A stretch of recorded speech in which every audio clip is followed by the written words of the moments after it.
요한복음 4장 31절에서 35절까지 한 목소리로 우리 한번 읽어보도록 하겠습니다.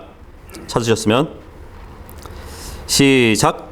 그 사이에 그분의 제자들이 그분께 간청하여 이르되 선생님이여 잡수소서 하거늘 그분께서 그들에게 이르시되 내게는 너희가 알지 못하는 먹을 양식이 있느니라 하시니 그러므로 제자들이 서로 이르되 누가 그분께 잡수실 것을 가져다 드렸는가 하매 예수님께서 그들에게 이르시되 내 양식은 나를 보내신 분의 뜻을 행하고 그분의 일을 끝마치는 것이니라. 너희가 말하기를 아직 넉 달이 남아있고 그 뒤에 수확할 때가 이른다 하지 아니하였느냐. 보라 내가 너희에게 이르노니 너희 눈을 들어 밭들을 보라. 그것들이 이미 희게 되어 수확하게 되었도다. 아멘. 오후에는 눈을 들어보라. 눈을 들어보라. 그 말씀으로 같이 나누도록 하겠습니다. 그 신약 성경은 그리스도인들에게 입을 열어 복음의 진리를 전하라고 명령을 하고 있습니다. 그죠? 이 복음의 진리는 어떤 침례교회가 좋다는 것을 선전하는 것도 아니고 십계명과도 상관이 없습니다. 그리고 공산주의를 비방하고 민주주의를 옹호하는 그런 거와도 전혀 상관이 없죠. 인권 운동에 대해서도 이 복음과는 전혀 상관이 없습니다. 이 복음의 진리는 그리스도께서 죄인들을 위해 죽으셨다는 것, 그리고 3일 낮밤을 무덤에 계셨다가 죽은 자들로부터 부활하셨다는 그런 메시지와 관계가 있습니다. 이 세상의 구원자께서 우리에게 이제 명령하셨는데 우리가 가고 싶은 안락한 곳이나 또 우리가 가고 싶은 그런 장소로 가라고 하지 않으시고 온 세상에 가서 단순히 교회 내에서만 선포하라는 것이 아니라 온 세상에 가서 복음을 전파하라고, 우리의 입을 열어서 복음을 선포하라고 명령을 하셨습니다. 그래서 이 복음은 모든 사람들에게 선포되어야 할 메시지인 것이에요. 우리가 상대하기 쉬운 사람이나 편한 사람이 아닌 모든 사람들에게 대상을 삼아서 전해야 된다는 것입니다. 물론 이 복음을 듣는 사람들도 복음을 들을 권리도 있고 그럴 필요도 있는 사람들이기 때문에 우리가 복음을 전하지 않을 수가 없는 것이죠. 주님께서는 이제 좀 있으면은 이 세상의 교회를 데리고 가실 겁니다. 그리고 그 교회와 다시 이 땅에 내려오셔서 천년왕국을 세우실 것이에요. 하지만 주님께서는 이 세상에 오셔가지고 복음을 전하지는 않으실 겁니다. 그죠? 우리를 들려 올라가시고 나중에 천년왕국을 세우실 거지만 직접 주님이 복음은 전하지 않으실 것이에요. 왜냐하면 이 복음은 교회에게 맡기셨기 때문이에요. 이 은혜의 복음을 어떤 천사들에게도 맡기지 않으셨습니다. 주님은. 그 천사들은 복음을 전하라는 명령도 받지 않았고 그 복음이, 은혜의 복음이 무엇인지도 몰라요. 그들도 모르기 때문에 그 은혜의 복음이 어떤 것인지 갈망한다고 성경에도 나와 있습니다. 우리가 이제 성경 제목들을 보면은 이제 성경 각 권마다 제목들이 있죠. 제목들이 있는데 특히 사도행전 같은 경우는 물론 사람들이 제목을 붙인 것이에요. 사도행전이라고. 그래서 예전에 이제 교회 교부들이나 인쇄업자들이 제목이 이러니까 이렇게 해가지고 붙여서 이제 성경이 나왔던 것이죠. 근데 이 사도행전을 보면 사도들의 행정, 그러니까 사도들의 행위에 대한 기록이거든요. 그래서 액치라는 말이 들어가 있어요. 사도들이 어떠한 행위를 했다는 기록이 사도행전인데 사도행전을 보면은 그들의 행위를 알 수 있어요. 어떤 행위냐면 딱 한 가지 행위를 사도들이 행했어요. 그들은 예루살렘에 가서 복음을 전했고 유대 땅으로 가서 복음도 전했습니다. 그리고 사마리아 가서도 복음을 전했고 급기야 이제 마침내 땅 끝에까지 가서 복음을 전하는 그러한 말씀이 사도행전에 기록되어 있습니다. 감사하게도 이 사도들로부터 전해진 그 복음을 통해서 우리도 복음을 받은 것이에요. 누군가가 누군가에게 복음을 전해 주었고 또 다른 누군가가 누군가에게 복음을 전해 줬기 때문에 이제 그 복음을 통해서 구원을 받았고 우리들도 그렇게 해서 구원을 받았다는 것입니다. 그 성경 전체에서 보면은 이 복음 선포를 씨 뿌리고 또 물을 주고 또 추수하는 그러한 비유의 한 4곳에 거쳐서 비유로 설명해 주신 문맥이 있어요. 하나님께서는 인간을 지으실 때 땅, 그리고 식물, 동물, 하늘, 그리고 하늘 위에 있는 별들과 매우 친숙하게 지낼 수 있는 그러한 존재로 만들어 주셨는데, 그것은 하나님께서 인간이 주님의 말씀과 가까이 지내는 만큼 다른 창조물과도 가깝게 지낼 수 있기를 원하셨기 때문이에요. 그래서 인간을 만드셨을 때 그 인간들이 땅이나 식물이나 동물이나 하늘, 그리고 하늘에 있는 별들을 통해서 주님을 보라고, 그것을 만드신 주님을 찾으라고 주님께서 은총을 베풀어 주신 것이에요. 그래서 이걸 신학적인 용어로 이제 일반 은총이라고 하거든요. 이 성경은 특별한 은총, 특별한 계시라고 하면은 이 자연 만물은 하나님을 찾을 수 있도록 인도하는 하나의 일반 은총이고 일반 계시라고 신학적으로 이렇게 용어로 사용하고 있습니다. 하나님은 어떤 고층 빌딩이나 쇼핑몰이나 대도시를 의도하신 적이 없어요. 그 이유는 인간들은 그런 콘크리트 벽이나 이러한 전등이나 자동차나 빌딩에 둘러싸여 있어가지고 하나님을 찾으려 하지 않기 때문이에요. 인간은 그 자신들이 만든 발명품이나 어떠한 발전으로 인해서 하나님으로부터 멀리 떠나려고 하지, 그것으로 인해서 하나님을 찾으려고 하지 않습니다. 쇼핑몰 한번 가보세요. 창문이 없잖아요. 그 창문을 통해서 보이는 자연을 보면서 하나님을 찾을 수 있어야 되는데, 그 쇼핑몰에 있는 물건들만 볼 수 있게 창문을 없애버린 거예요. 그렇게 인간들은 하나님을 찾으려 하지 않는다는 것입니다.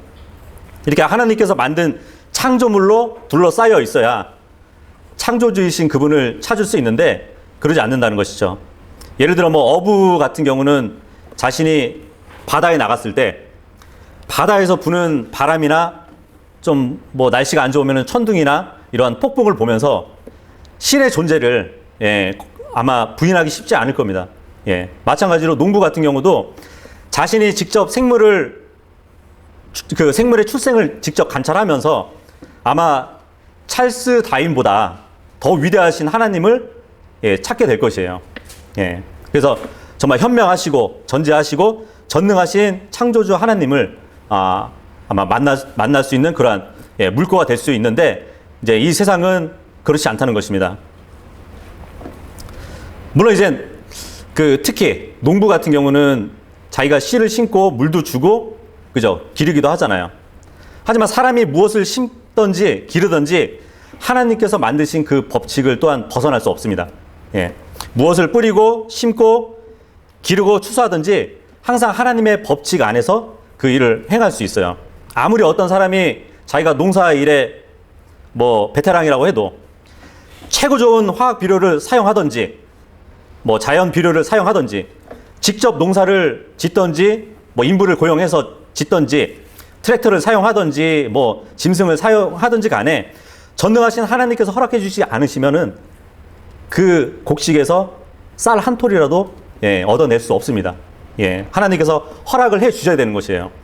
어떤 농부라도 하나님께서 주시지 않으시면 음식을 생산해낼 수가 없습니다. 우리는 이런 모든 그런 법칙들을 알고 동의하고 있을 겁니다. 아무리 좋은 씨앗을 뿌리고 아무리 그 씨앗을 기름진 땅에 뿌리고 최고의 일꾼을 고용하더라도, 그리고 시기적절하게 뭐 비료를 공급하고 물을 풍성히 된다 할지라도, 공급한다 할지라도 하나님께서 그 곡식에 어떤 벌레나 곤충들을 보내시면은 다 그 농사를 망친다는 것이에요. 그것을 막을 수 있는 어떠한 사람도 없다는 것입니다. 아마 하나님께서 사람들이 보지 못한 회오리 바람을 그냥 몰아치셔가지고 망칠 수도 있고요.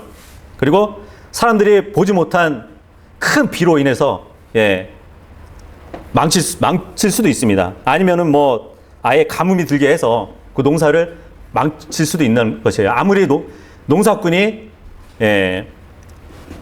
최고의 품질로 그 농사를 짓더라도 하나님께서 허락하지 않으시면 그 음식을 얻어낼 수 없다는 것입니다. 그 사람들은 마치 자신들이 음식을 먹는 것에 그럴 자격이 있기 때문에 먹는다고 생각을 해요. 내가 먹을 수 있는 권리가 있기 때문에 음식을 먹는다고 그렇게 착각하는 사람들이 있다는 것이에요.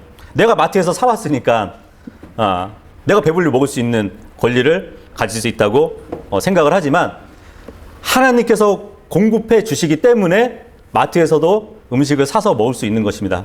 그죠? 예.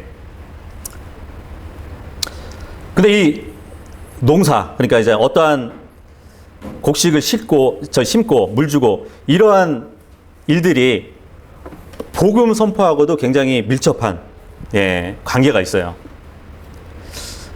우리는 최고의 전도지를 가지고 있죠. 그죠? 예. 다솔 자매님이 좀 이렇게 노력을 많이 하셨죠. 예. 최고의 전도지를 가지고 있습니다. 근데 우리 교회뿐만 아니고 저는 현대의 어떤 교회들이 원하기만 하면 어느 시대에도 소유하지 못한 그러한 전도지를 가질 수 있다고 생각을 해요. 네. 그리고 우리 시대는 굉장히 복음을 전할 수 있는 최적의 환경에 지금 최적의 환경에서 복음을 전할 수 있습니다. 그죠? 방송이나 어떠한 인터넷을 통해서 복음을 전할 수 있는 시대가 지금 이 시대란 말이에요. 누구든지 책상 머리에서 복음을 전할 수 있고 누구든지 책상 머리에서 복음을 전해 들을 수 있는 그러한 시대에 우리가 살고 있습니다. 그러니까 지금은 하나님의 말씀을 영상에 담아가지고 전파할 수 있는 그런 시대란 말이에요. SNS를 통해서 세상 누구라도 그 말씀을 들을 수 있습니다. 이것은 매우 놀라운 거거든요. 예. 이 마지막 때에 죄악도 크게 달했지만 하나님의 말씀을 또 급격하게 빨리 전하고 많이 분포시킬 수 있는 그런 시대가 지금 이 시대라는 것이에요. 하지만 우리가 아무리 좋은 전도제가 있고 아무리 좋은 책이 있고 아무리 좋은 방송국이나 유튜브 계정이 있다 하더라도 우리는 하나님께 무릎 꿇지 않으면 그 효과를 볼 수 없습니다. 우리는 정말 주님께 기도해야 돼요. 하나님 아버지, 우리는 주님께서 주신 모든 것을 사용해서 주님의 명령대로 복음을 전합니다. 그러나 하나님의 그 거룩한 영께서 죄인을 구원해 주시지 않으시면 우리는 아무것도 할 수 없습니다 하는 기도를 우리는 해야 돼요. 보통 우리가 구령이라는 말을 들어봤죠. 구령. win soul이란 말이에요. 혼을 이겨오는 거거든요. 하지만 이 시대의 신약 성도들한테는 구령이라는 명령을 주신 적이 없어요. 그것은 전적으로 하나님이 하시는 일이지 우리가 이겨오는 게 아니거든요. 근데 이제 많은 사람들이 착각을 하죠. 나는 몇 명을 구령했다. 그러면서 자랑을 하잖아요. 하지만 그거는 주님이 할 일이지 우리는 전하는 입술만 그러니까 사용하시는 거예요. 그러니까 우리는 그 어느 누구도 구원할 수 없습니다. 어느 누구도 구원받게 할 수 없어요. 어느 누구도 구원받고자 하는 마음을 갖게 할 수도 없어요. 우리는 오직 하나님만이 할 수 있는 것이거든요. 하나님께서 하시지 않으시면 아무 일도 일어나지 않을 것이에요. 아무리 우리에게 좋은 프로그램이 있고 또 좋은 시스템이 있다 하더라도 생각을 해보세요. 아까도 말씀드렸지만 마당에 한번 식물을 심어보세요. 어떠한 노력을 할지라도 하나님께서 자라게 하지 않으시면 그 식물은 자랄 수 없습니다. 그것을 우리가 알아야 되는 것이거든요. 우리가 이제 본문 요한복음 4장을 봤는데 31절 33절 제가 읽어보면 그 사이에 그분의 제자들이 그분께 간청하여 이르되 선생님이여 잡수소서 하거늘 그분께서 그들에게 이르시되 내게는 너희가 알지 못하는 먹을 양식이 있느니라 하시니 그러므로 제자들이 서로 이르되 누가 그분께 잡수실 것을 가져다 드렸는가 하매. 아무리 봐도 요한복음은 위대한 책이에요. 보면 또 그 이유를 제가 말씀드릴게요. 요한복음 1장에서 12장까지를 보면은 예수님께서는 항상 영적인 것을 말씀을 하십니다. 근데 그 예수님의 말씀을 듣는 사람들은 항상 어떤 물질적인 걸 생각을 해요. 주님이 말씀하신 것을. 예수님은 지금 본문에 음식에 대해서 말씀하신 게 아닌데 지금 사람들은 누가 주님께 샌드위치를 갖다 드렸나 보다 하는 그런 물질적인 음식을 생각하고 있습니다. 근데 34절에 보면은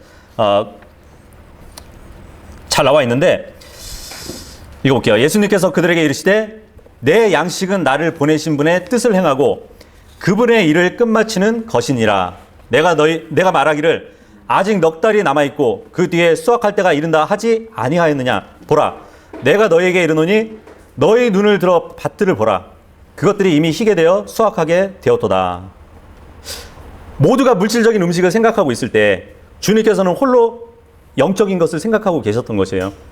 주님께서는 다른 사람이 생각하는 것에 영향을 받지 않고 지금 영적인 것을 생각하고 계시는데, 이러한 시각이 정말 우리에게도 없다면 우리는 열매를 맺는 그런 삶을 살 수 없을 겁니다. 그리고 어떠한 열매도 맺지 못할 것이에요. 지금 35절에 보면은 예수님이 아직 넉 달이 남아있고 그 뒤에 수확할 때가 이른다 하지 아니하였느냐 이렇게 말씀하시는데, 이건 누구한테 말씀하시는 거죠? 누가 이런 말을 했죠? 베드로나 빌립이나 야곱이나 요한은 이런 말을 한 적이 없어요. 네. 근데 지금 그런 것에 관심을 가졌던 사람들도 아니에요. 근데 지금 예수님은 그런 말을 하지 아니하였느냐 하고 말씀을 하시는 거예요. 그러니까 제자들은 제자들이 무슨 관심을 갖고 있든 상관없이 주님의 관심은 영적인 데에 있었습니다.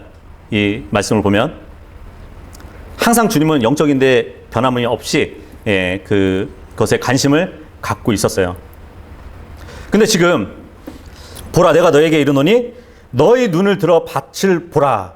그것들이 이미 희게 되어 수확하게 되었도다. 이렇게 말씀을 하시는데, 이것은 이제 예수님이 자신의 제자들에게 하신 명령이에요. 예. 주님께서는 둘러보라고 지금 명령하시는 것이에요. 눈을 들어서 밭을 보라고 하십니다. 주님께서 왜 이런 명령을 하셨을까요? 왜냐하면 사람들은 여러 가지 일에 자신의 생각과 마음을 빼앗기기 때문이에요. 지금 우리들도 그렇죠. 어머니가 편찮으셔서 자동차가 고장 났다거나 집안일도 봐야 되고 오후에 동료들하고 또 저녁도 먹어야 되고 운동도 해야 되고, 그러한 것에 이제 생각들이 뺏겨서 마음이 그쪽으로 가 있다는 것이에요. 우리가 한 주 동안에 살았던 날을 한번 생각해 보세요. 우리는 월요일에 죄를 짓지 않았어요. 그죠? 화요일에도 죄를 짓지 않았고 수요일, 목요일, 금요일, 토요일 모두 죄를 짓지 않고 살았습니다. 그런데 문제는 일주일 동안 별다른 죄를 짓지 않고 살았는데 복음도 전하지 않았다는 것이에요. 저도 마찬가지고요. 왜 우리가 지난 한 주 동안에 복음을 전하지 않았는지 아세요? 우리가 지난 한 주 동안에 복음에 대해서 생각을 하지 않았기 때문입니다. 우리는 지난 한 주간 동안에 복음에 대한 관심이 없었을 뿐만 아니라 그럴 시간이 없었어요. 그러면서도 아무렇지도 않게 우리는 지내왔습니다. 이것이 바로 우리의 문제예요. 제자들도 우리와 마찬가지였을 겁니다. 그러한 제자들에게도 주님께서 말씀하시는 것이에요. 잠깐 점심 식사에 대한 이야기는 잠깐 멈추고, 누가 음식을 가져왔고 누가 요리를 할 것인가 잠깐 멈추고 주위 사람들을 둘러보라고 그렇게 말씀하시는 거예요. 주님은. 우리도 정말 하루에 3분씩이라도 주위에 있는 사람들에 대해서 한번 봐야 됩니다. 눈을 들어서 봐야 돼요. 정말 우리와 함께 일하고 있는 사람들 중에 누구는 하늘나라에 갈 거고 누구는 지옥에 갈 것이란 말이죠. 그죠? 우리가 운전을 하다가 신호등에 걸리면 앞에 왔다 갔다 하는 사람들을 봤을 때 그 누구는 하늘나라로 가고 그 누구는 지옥에 간다는 사실을 우리가 안다는 것이에요. 그래서 예수님은 눈을 들어서 보라고 말씀을 하십니다. 눈을 들어서 우리 주위에 무슨 일이 벌어지고 있는지 한번 보세요. 우리 주위에는 우리 아이들 공부보다 더 중요한 문제가 있습니다. 우리의 직장보다 더 중요한 문제가 있어요. 그러니까 우리의 은퇴 후에 우리가 어떠한 여가 생활을 할 것인가, 이러한 계획보다 더 중요한 문제가 있다는 것이에요. 우리의 건강보다도 더 중요한 일이 세상에 보여집니다. 그러니까 이 세상에서의 어떠한 삶보다 훨씬 더 중요한 문제가 바로 인간의 혼의 문제거든요. 그래서 그 영원 불멸하는 죽지 않는 혼에게 복음을 전하는 게 우리에게 큰 문제인 것이에요. 정말 우리는 바쁜 일상생활을 한번 멈춰서서 눈을 들어서 정말 세상을 봐야 될 의무가 있습니다.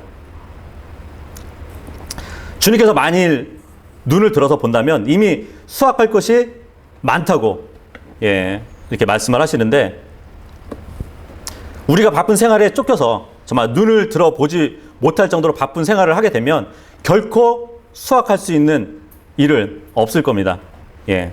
주님께서는 이제 수확할 때가 거의 다 되었다고 말씀하지 않으세요. 수확할 때가 곧 올 거라고도 말씀하지 않으셨어요. 주님께서는 이미 수확하게 되었다라고 말씀하셨습니다. 모든 것이 이미 준비되었다는 것이에요. 지금은 밭에 나가서 수확할 때라고 말씀을 하고 있습니다. 나는 좀 더 교육을 받고 훈련도 받고 연습하고 나가겠습니다. 아니면 나는 아직 성경을 잘 몰라서요. 더 많이 알면 복음을 전하러 나가겠습니다. 그렇게 해서는 안 된다는 것이에요. 왜냐하면 지금은 수확할 때이기 때문입니다. 본문 37절 38절 보면 이 점에서 한 사람이 심고 다른 사람이 거둔다 하는 그 말이 참되도다. 내가 너희를 보내어 너희가 수고하지 않은 것을 거두게 하였나니 다른 사람들은 수고하였고 너희는 그들의 수고에 참여하였느니라 하시니라. 이 말씀 보면은 여러 가지 의미의 이제 놀라움이 있어요. 지금 이 37절 38절 이 말씀을 지금 주님이 어느 성경에서 인용하고 있거든요. 어느 성경인지 아세요? 고린도전서 3장 5절에서 9절 말씀을 인용하시고 계시는 것이에요. 생각을 해보세요. 그러니까 예수님은 자신이 부활한 이후에 구원받을 사도 바울이 이런 말씀을 기록할 것을 미리 아시고 인용해서 말씀을 하고 있는 것입니다. 그러니까 성경은 참으로 놀라운 책이죠. 그죠? 내가 너희를 보내어 너희가 수고하지 않는 것을 거두게 하였나니 다른 사람들은 수고하였고 너희는 그들의 수고에 참여하였느니라. 정말 놀라운 진리예요. 주님께서 이 본문에서 말씀하시는 것은 어떤 사람들은 밭에서 일을 하는데 자신들이 일한 것에서 수확하지 못할 것이라는 사실을 말씀해 주고 있어요. 밭에서 일은 하지만 수확은 안 한다는 것이죠. 그리고 어떤 사람들은 일하지 않아요. 하지만 수확할 것이라는 말씀을 하고 있습니다. 복음을 전하고 그 사람들을 구원시키는 일에 대해서는 어떤 한 사람이 물론 처음부터 끝까지 할 수 있으면 좋지만 주님은 부분적으로 그 일을 서로 나눠서 한다는 그런 말씀을 하고 있는 것입니다. 우리가 누군가에게 복음을 전할 때 아무런 결과가 없는 것 같아도 한 5년 이상 지나서 누군가는 열매를 거둘 수 있습니다. 따라서 우리가 뿌린 씨를 우리가 거두지 않을 수가 있어요. 우리가 복음을 전해도 그 복음을 듣는 사람이 나중에는 구원받을 수 있는 것이거든요.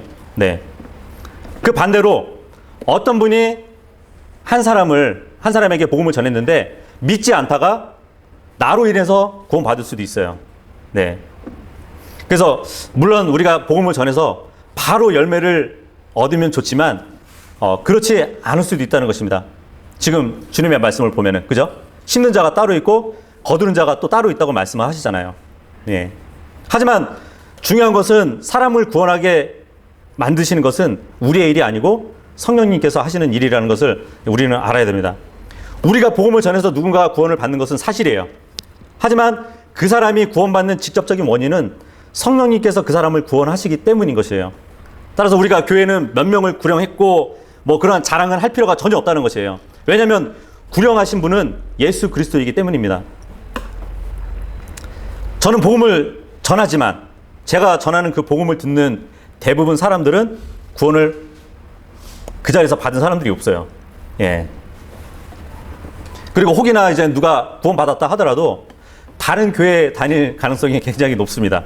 근데 우리는 이런 일에 신경 쓸 필요가 없다는 것이에요. 모든 결과와 수확은 주님께 속한 일이기 때문인 것입니다. 우리가 고린도전서 3장을 한번 찾아보도록 하겠습니다. 고린도전서 3장 1절에서 3절.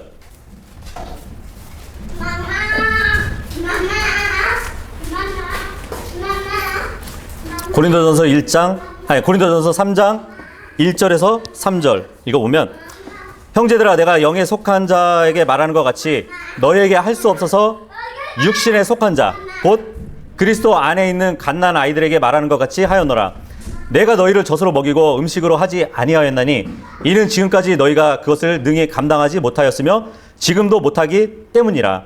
너희가 아직도 육신에 속하였도다. 너희 가운데 시기와 다툼과 분열이 있으니 너희가 육신에 속하여 사람들처럼 걷지 아니하느냐. 우리나라의 모든 교회들을 보면은 동일한 복음을 믿고 있다고 고백하는 사람들이 있습니다. 많습니다. 하지만 그들은 복음을 전하지는 않아요. 그들은 자신들이 교회가 제일 좋다고 이렇게 선전을 할지 모르지만 복음은 전하지 않습니다. 그러면서도 복음에 대해서는 또 잘 알고 있는 분들이 있어요. 하지만 이것은 육신적인 일이에요. 육신에 속한 일입니다. 4절 5절 보시면 어떤 이는 말하기를 나는 바울에게 속하였다 하고 다른 이는 말하기를 나는 아볼로에게 속하였다 하니 너희가 육신에 속하지 아니하였느냐. 그런즉 바울은 누구이며 아볼로는 누구냐. 그들은 단지 주께서 각 사람에게 주신 대로 너희를 믿게 한 사역자들이니라. 모든 설교자들이, 모든 복음 전도자들이 자신들이 아무것도 아니라는 사실을 안다면 얼마나 좋을까요? 여기서 바울과 바나바는 사역자들일 뿐이래요. 사역이라는 것은 미니스터잖아요. 누군가를 섬기는 일을 얘기하는 거거든요. 섬기는 일을 하면서 자신을 내세우라고 하는 것은 매우 이상한 일이겠죠. 그죠? 그래서 여기 6절에 보시면 나는 심었고 아볼로는 물을 주었으되 오직 하나님께서 자라나게 하셨나니. 심는 것은 하나의 일이고 물을 주는 것도 하나의 일이에요. 그죠? 하지만 이게 뭘 의미하는지 아세요? 두 사람이 있어요. 그들 모두가 사역자란 말이에요. 둘 다 하나님을 섬겨요. 그런데 두 사람이 같은 일을 하는 것은 아니라는 것이죠. 그래서 정말 우리가 감사할 만한 그 말씀이 이거예요. 우리는 복음을 전해요. 하지만 우리는 모두 같은 사람에게 같은 시간에 같은 장소에서 전하지 않는다는 것입니다. 바울이나 아볼로처럼 복음을 전하지 않아도 돼요. 문제는 주님의 명령에 순종해서 복음을 전하는가 안 전하는가, 그게 이제 초점이라고 보시면 되죠. 하지만 여기서 보면 오직 하나님께서 자라나게 하셨다고 말씀하고 있습니다. 자라나게 하신 분은 하나님이시래요. 지금 여기에 수백 명의 바울이 있다고 하더라도 하나님께서 일하지 않으시면 아무런 소용이 없는 것이에요. 하나님께서 일하지 않으시면 수백 명의 바울이 이곳에 있다 하더라도 정말 우리 중 혼자 있는 거와 별 차이가 없다는 것이에요. 모르겠어요. 여러분 중에는 정말 우리 가운데 바울 같은 사람이 많았으면 좋겠다고 생각할지는 모르겠지만, 바울 같은 사람이 500명이 있다 할지라도 정말 하나님께서 일하지 않으시면 아무 소용이 없다는 것이에요. 사역에서 가장 중요한 것이 뭐냐면 바울이나 아볼로가 아니라 바로 하나님인 것이에요. 복음 선포의 성패는 우리에게 있는 게 아니고 우리가 주님과 함께 하느냐에 따라서 그 성패가 있는 것이에요. 7절 보시면 그런즉 이와 같이 심는 자나 물 주는 자는 아무것도 아니며 자라나게 하시는 이는 하나님뿐이니라. 놀라운 말씀이고 위례의 말씀이죠. 사도 바울은 자신이 아무것도 아니라고 고백하고 있어요. 바울은 지금 예수님을 모든 것으로 여기신 거예요. 여기고 있는 것이에요. 그러니까 바울에게 있어서 예수님이 모든 것이 되셨기 때문에 자신을 위한 것은 아무것도 남아있지 않다고 고백하는 것입니다. 그래서 자신은 아무것도 아니게 된 것이에요. 만일 예수님께서 모든 것에 모든 것이 된다면 자신은 아무것도 아니게 되는 것이죠. 바울은 이러한 사실을 잘 알고 있었다는 것이에요. 우리는 누군가에게 얼마나 많은 사람을 구령했는지 그런 거에 관심을 가질 필요가 없습니다. 우리는 누군가가 얼마나 훌륭하고 훌륭한 사람이지 그런 거에 관심을 가질 필요가 없어요. 누군가의 교회가 얼마나 큰지 그런 거에 관심을 가질 필요가 없다는 것입니다. 우리가 알고 싶은 것은 예수님이에요. 사람이 얼마나 위대하든지 간에 사역자는 섬기는 사람일 뿐이에요. 저는 아무것도 아닌 형제입니다. 여러분도 아무것도 아닌 형제님, 자매님이 되셔야 돼요. 우리는 아무것도 아닌 사람들이에요. 따라서 우리는 실망할 것도 없고 자랑할 것도 없습니다. 8절에 보시면 이제 심는 자와 물주는 자가 하나이며 저마다 자기의 수고에 따라 자기의 보상을 받으리라. 모두 다 같은 일을 하는 것이 아니라고 말씀드렸잖아요. 모든 그리스도인들이 다 같은 일을 하는 것이 아니지만 다른 부분에서 일하고 있어요. 같은 방식으로 일하는 것은 아니지만 다른 부분을 함께 들고 있는 것입니다.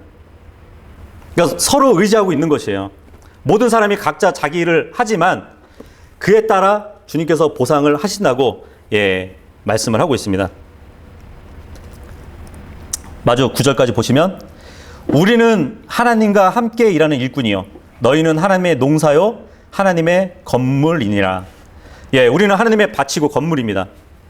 바울은 우리가 하나님을 위해서가 아니라 하나님과 함께 일하고 있다고 말씀하고 있어요. 그죠? 우리가 복음을 전할 때 하나님을 위해서 말하는 것이 아니라 하나님과 함께 일을 해야 된다고 말을 하고 있는 것이에요. 우리가 하는 사역이 하나님을 위해서 하는 것이면 우리는 실패할 수 있어요. 하지만 하나님과 함께 한다면 실패할 수가 없습니다. 누군가는 심고 누군가는 물을 줘요. 그러나 누가 심고 누가 물을 주는가 상관없이 우리는 아무것도 아닌 사람들이에요. 말씀에 의해서 보면 오직 하나님만이 모든 것이 되는 것입니다. 이것을 기억한다면 정말 우리가 이루는 모든 일들, 이것들이 우리가 이루는 것이 아니라 우리와 함께 하시는 하나님께서 이루시는 일이라는 사실을 알 수 있습니다. 그러므로 우리가 무엇인가를 이루었다면 우리와 함께 하시는 하나님께 영광을 온전히 돌려야 됩니다. 그러한 마음으로 이제 우리가 이제 복음을 전하러 나갈 것인데 여러분의 입술을 통해 전해지는 메시지나 아니면 여러분의 손에 들고 있는 전도지를 통해서 누군가가 구원을 받을 것입니다. 언제 구원을 받을 것인지는 몰라요. 하지만 그 열매에 대한 보상은 주님께서 꼭 우리에게 주실 것이고 우리는 눈에 당장 보이지 않는 열매들로 인해서 그냥